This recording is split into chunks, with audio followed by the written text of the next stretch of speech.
श्री स्वामी समर्थ महाराज जेव्हा अक्कलकोटमध्ये होते तेव्हा गोपाळ नावाचा एक भक्त महाराजांकडे राहायला लागला. स्वतःच्या घरचे समृद्ध व्यापार सोडून तिथं राहतो हे बघून त्याचे काका व बाबा त्याला न्यायला आले.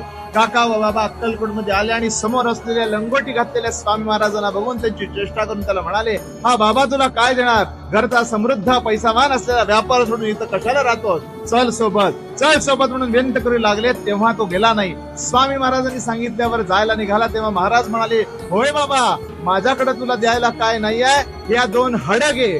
महाराजांनी दिलेली हड पिशवीत टाकले आणि निघाला.